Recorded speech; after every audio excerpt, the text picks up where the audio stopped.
mas que vai valer de alguma coisa, é meio complicado. Então, desde que eu fui entendendo como é que funcionava, e aí a gente vai quebrando a cara bastante, né?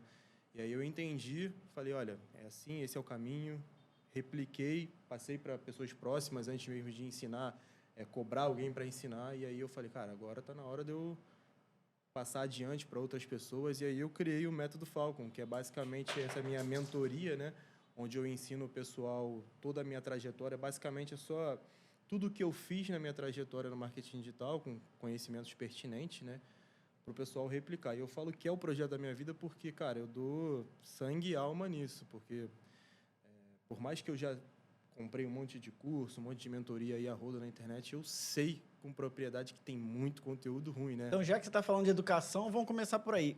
Como que você aprendeu? Diz pra gente. Como é que foi o teu processo de estudos, educação? Foi formal, informal, YouTube, internet? Conta pra gente. O que você puder contar. Os segredos fica no curso pago, né? Sei lá se tem curso pago. Cara, então, para eu aprender mesmo, eu, na verdade, tinha tentado a primeira vez fazer marketing digital em 2021. Vi YouTube pra caramba, porque na época eu, assim, sempre tive uma condição ok, mas não tinha aquele dia pra ficar comprando um monte de curso. Aí o pessoal bota a mão, né? Às vezes o curso é 5 mil reais, 6 mil reais, a gente, tipo, com 17 anos não tem esse dinheiro pra dar um curso, né? Então, fui pesquisando no YouTube, e aí entramos no submundo dos cursos craqueado aí, né? Vi um monte de curso, e aí, assim, foi uma experiência ruim, porque era tudo mais do mesmo e ensinando o que não funcionava. Porque a verdade é, a galera não quer ficar falando o pulo do gato, não quer falar o segredo, Os né? segredos não estão no YouTube, na internet aberta, né? Cara, E às vezes nem no encontra, conteúdo não. pago. Às vezes nem no Então, conteúdo nesse pago. caso também não tinha, porque eu pegava o mesmo conteúdo pago de outros players no mercado da época e eu via que não tinha segredo. O mesmo que tinha no conteúdo pago era o que tinha no YouTube, que serve como base para você começar, mas não para você ter bons resultados, entendeu? Conheço muita gente que é assim, que pega, acompanha o cara no YouTube aberto, vai lá, compra o curso dele, e o curso dele é a mesma coisa que ele Mesma aprendeu no coisa. YouTube aberto. Só que A um pouco maioria. mais de floreio, assim. O cara vai, aí faz uma aula, explica aquilo ali melhor, e você fala assim...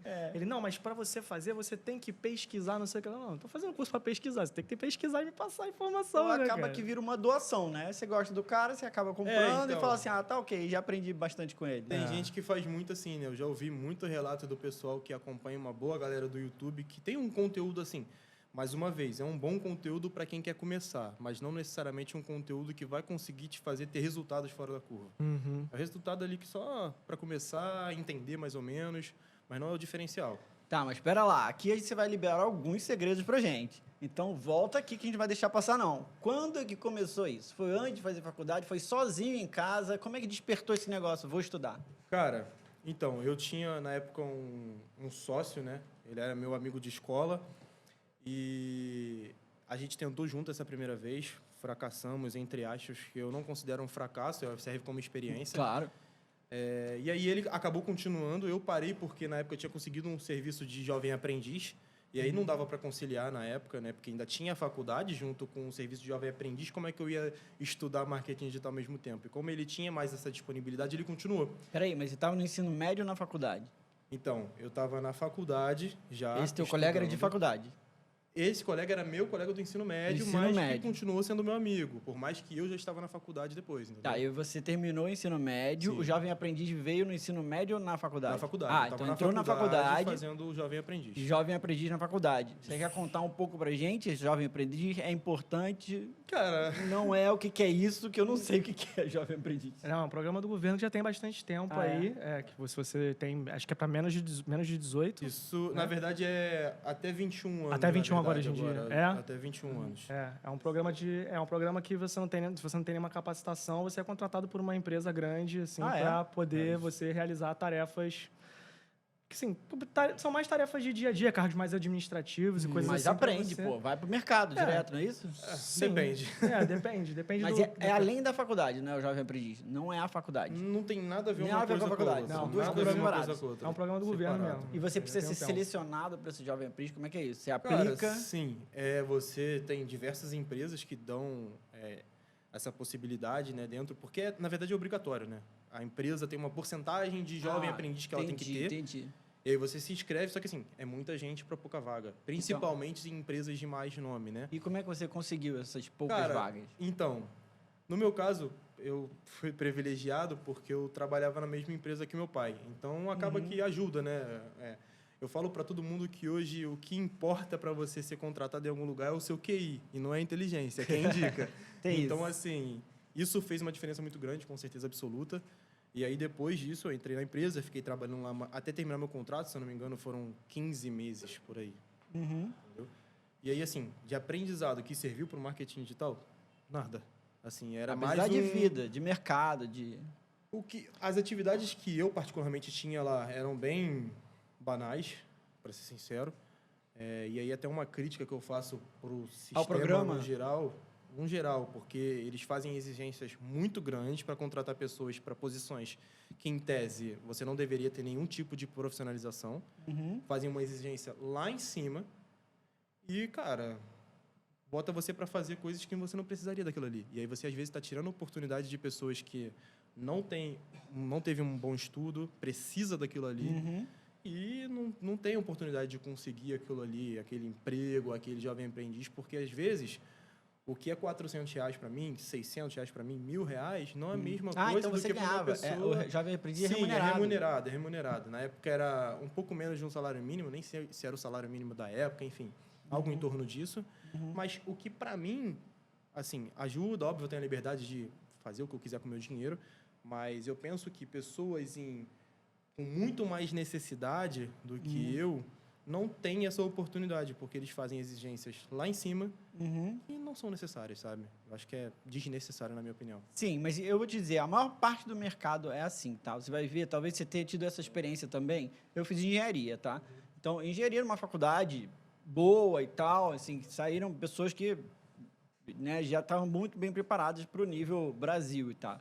E assim, nos últimos anos de engenharia, você é praticamente um profissional muito bem qualificado. E aí, o que acontece em engenharia, né? Você também deve ter passado pela minha experiência. Nos últimos 2 anos, sai todo mundo correndo atrás de estágio. E as empresas adoram. Por quê? Porque ela vai pagar esse saláriozinho por um profissional que é igual a um profissional formado. E aí você chega lá e vai fazer o quê? Vai tirar xerox, né? Vai fazer os trabalhos administrativos igualzinho com um profissional super bem qualificado. Mas eles usam isso também para já ficar de olho em quem é que tem mais potencial para contratar depois, né? Então, acho que tem um mercado em cima disso. Eu acho que faz sentido. Só desistir o programa, para mim, já é bacana. É melhor do que não existir, né? Nem estava sabendo. Mas como sempre, assim, é algo que eu acredito que... Eu não sei exatamente como funciona. Eu posso estar falando até besteira. Se eu estiver falando, alguém me corrige aí nos comentários. Mas me parece que é mais uma daquelas... iniciativas no qual o cara ele vai dar os cargos de emprego para poder pegar aquela grana que ele está investindo naquele programa e deduzir aquilo no imposto de renda, mas que ele não tá ligando para quem está ali, assim, ele está fazendo as exigências que ele acha que vai dar mais e na minha opinião certo para ele, mas não está ligando para a questão social da coisa, se tem alguém precisando, se não tem alguém precisando, entendeu? Exatamente. Eu acho que é mais por obrigação, na minha opinião, pode ser que a gente esteja completamente enganado aqui também. Mas é mais para bater com a exigência do governo do que com um caráter realmente social, assim, sabe? Porque aí, na minha opinião, se realmente fosse com esse caráter mais social, a barra poderia ser um pouquinho mais baixa. Ou então, vamos dizer, 10 pessoas se inscreveram. Eles fazem uma escolha, geralmente, com base no QI. Sim, aí seria outro critério, porque você acha que faz sentido também, por exemplo, você não ter tido essa oportunidade, sendo que você era melhor do que os outros? É estranho também, né? Cara... Você fala assim, opa, não passei. Ah, então é um programa social, os critérios sejam outros, né? Eu acho que deveria ser um pouco mais separado de acordo com a exigência. Por exemplo, para esse cargo, não precisaria de uma exigência tão alta. Então, a partir desse momento, eu tenho um outro cargo que eu vou fazer as mesmas exigências que hoje é feita nesse cargo mais baixo. Mas isso eu estou dizendo, ninguém vai arriscar colocar já um cargo mais alto. Aí você entra um cargo mais baixo para as pessoas olharem, teste, porque no mercado de trabalho, a gente está saindo um pouquinho fora do tema aqui, mas já vamos voltar. Claro. No mercado de trabalho, né, só contando a nossa experiência, às vezes é muito mais importante as pessoas conhecerem a sua atitude, seu comportamento dentro da empresa, do que propriamente a sua capacidade técnica de resolver as coisas, né? Então, acho que as duas coisas pesam muito. Se não, a primeira, que é a comportamental hoje, acho que pesa até mais do que o quanto você sabe, né? É saber se você vai ter paciência para lidar com as pessoas, é para saber se você fica puto, se você erra alguma coisa ou não e tal. Se você, né, se você é uma pessoa que consegue trabalhar em grupo, são várias coisas que não tem a ver com a sua capacidade técnica naquele momento. E aí as pessoas ficam de olho e falam assim, pô, aquele cara se dá bem, todo mundo gosta dele e tal, ele tem atitude, corre atrás de resolver os problemas, e aí ele acaba pegando no final do programa um cargo um pouco mais adequado, né? Então, eu acho que pode ter sido por aí. Até porque existem diversos perfis dentro do mesmo tipo de profissão, existem diversos perfis, então, assim, cada um vai se adaptando naquilo que tem gente que mais tem capacidade de liderança, tem gente que tem mais capacidade de execução, tem gente que não... E aí você vai dizer que o cara que é mais técnico, tem maior capacidade de execução, é melhor do que o cara que sabe liderar um time por quê, assim, né? Tipo... Dependendo da situação, claro que um vai executar mais, o outro vai executar menos, mas você precisa também, você precisa das duas coisas para funcionar. Então, todo mundo é necessário, visto que você se especializa então, vamos voltar para o teu caso. Eu imagino, você pode responder melhor, que não era exatamente o seu perfil. Pelo que eu estou vendo, seu perfil é muito mais empreendedor do que ser funcionário da empresa. Então, conta para gente um pouquinho disso, dessa experiência. Aí você saiu por quê? Como é que foi a faculdade que você escolheu? Cara, vou ser 100% transparente. A faculdade ela foi escolhida ali só para tapar buraco mesmo. Jura? Porque... Mas peraí, você não fez faculdade de matemática? Sim, mas assim, maravilhoso. Eu não queria fazer faculdade, a verdade é essa. Entendi. Eu até tinha feito um concurso militar no mesmo ano. Eu fiz para sargento e para oficial. Para oficial eu não passei, e para sargento eu até passei, mas chegou na hora eu desisti, mudei de ideia. Mas como era uma exigência familiar, assim... Até porque foi pago o ensino médio todo numa escola particular, né, para balancear isso, pô, espera que o cara vá para a faculdade, pelo menos, né? E aí, assim, nem critico, porque a minha realidade, eu nasci numa época em que esse empreendedorismo está muito mais em alta do que da galera de antigamente. Então, para a galera de antigamente, você ter um sucesso, você ser bem de vida, é você fazer a faculdade. Sim, e isso é a forma que a pessoa foi criada. A forma como a pessoa foi criada. E quem sou eu para criticar isso? Mas olha, não sei se mudou tanto, porque você fez faculdade. Mas eu não cheguei a terminar. Mas foram seus pais que obrigaram? Basicamente, pressão sim. social? basicamente isso. Todos os lados, todos os lados. Por que você achava que tinha que fazer faculdade, né? Acho que a cultura não mudou tanto assim. Cara, por mais... Acho que o principal motivo era a questão de eu sentir que eu estaria orgulhando os meus pais. São os...